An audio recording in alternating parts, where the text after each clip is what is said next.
salatu wassalam ala Rasulullah. Last time I mentioned about Surah Al-Anfal. Just something, again we'll go back to Surah Al-Anfal, and I mentioned this recently also in one of the khutbahs, but I just briefly touched on this topic. So there's two ayahs I want to mention, and one of the ayahs, it abrogates the ayah, the one before it gets abrogated. So the first thing I want to mention is Ya ayyuhan nabiyyu harridil mu'minina 'ala al-qital. When Allah subhanahu wa ta'ala is addressing the Prophet to encourage the mu'mineen to fight. Now one of the things here it mentions is إِيَّكُمْ مِنْكُمْ 20 صَابِرُونَ يَغْلِبُوا مِئَتَيْنِ. The first part, if you were 20 of you, you will be able to overcome basically 200. وَإِيَّكُمْ مِنْكُمْ مِئَةٌ يَغْلِبُوا أَلْفًا مِنَ الَّذِينَ كَفَرُوا بِأَنَّهُمْ قَوْمٌ لَا يَفْقَهُونَ. Now if there were 100,000 of you, بأنهم قوم لا, the ones who disbelieve in Allah subhanahu wa ta'ala, بأنهم لا يفقهون, that they did not understand. So what is the meaning of this? Now generally if a mu'min, if he were to pass away, if he fights in the path of Allah subhanahu wa ta'ala, this is going to be, hasanat for him in this dunya, and in the hereafter, inshallah wa ta'ala, he's going to be raised up as martyrs in the hereafter. So no matter what, even if you were to live through it, you would get a lot of reward, and if you were to pass away, you would pass away as a martyr. So it's a win-win situation for the mu'min, but for somebody who disbelieves in Allah subhanahu wa ta'ala, this is it for him. So for us, the first part it mentions is that for us there is always a win-win. الآن خفف الله عنكم. The second part, now Allah subhanahu wa ta'ala mentions وَعَلِمَ أَنَّ فِيكُمْ ضَعَفًا. So the rule has been lightened, and He knows that amongst us there are weak people. Now what is it? فَإِيَّكُمْ مِنْكُمْ مِئَةٌ صَابِرٌ يَغْلِبُوا مِئَتَيْنِ. So if there is, basically it becomes half. So if there is 200 of them, 100 of you. And the last part, وَإِيَّكُمْ مِنْكُمْ أَلْفٌ يَغْلِبُوا أَلْفَيْنِ بِإِذْنِ اللَّهِ وَاللَّهُ مَعَ الصَّابِرِينَ. So there's 1,000 of you, 2,000 of them, and with the permission of Allah subhanahu wa ta'ala, you are able to overcome them. And Allah subhanahu wa ta'ala is with those who are patient. So rather than focusing on numbers, brothers, I've constantly heard one of the things that you can take away, that Nasr is from Allah subhanahu wa ta'ala. One of the ayahs I recited last time, وَلَقَدْ نَصَرَكُمُ اللَّهُ بِبَدْرٍ وَأَنْتُمْ أَذِلَّةٌ.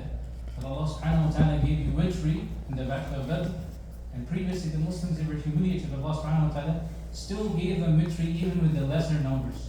But what was the thing that they all had? Because they had taqwa of Allah subhanahu wa ta'ala, they feared their own sins, they were careful when they dealt with one another.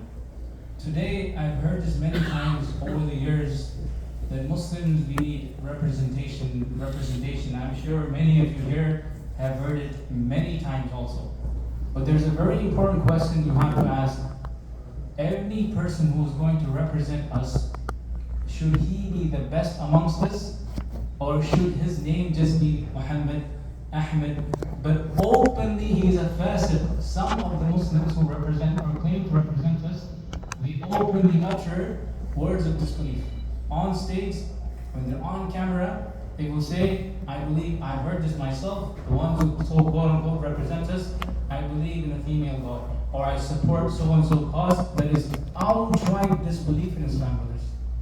So today, when we want anybody to represent us, the question is, do they really hold Islamic values?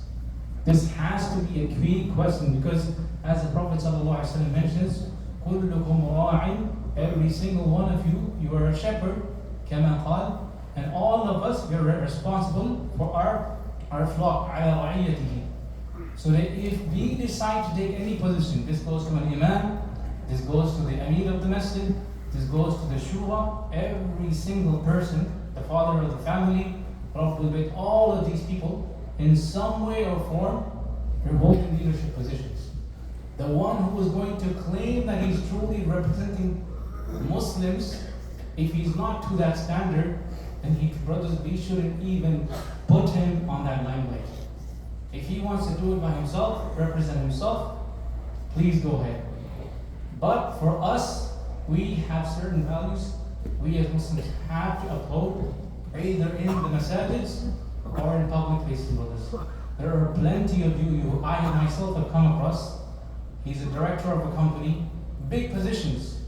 This person openly drinks, openly maybe eats pork, but his name may be Ali, his name may be Muhammad. And in fact, he may be a worse manager to the Muslims than somebody who's a non-Muslim. Is he bringing any benefit to us? So this, brothers, has to be a constant thought in our process. The one who is going to represent us has to have taqwa of Allah subhanahu wa ta'ala. Because if he is conscious of Allah subhanahu wa ta'ala, he knows that he is taking the responsibility not only of himself, but the community he is representing. So this has to be a goal for us as a community, brothers. So we ask Allah subhanahu wa ta'ala, the ones who is going to make some of them, make them the best amongst us, and to give them tawfiq in this life and the hereafter. Subhanakallah wa bihamdik. Ashhadu an la ilaha illa anta.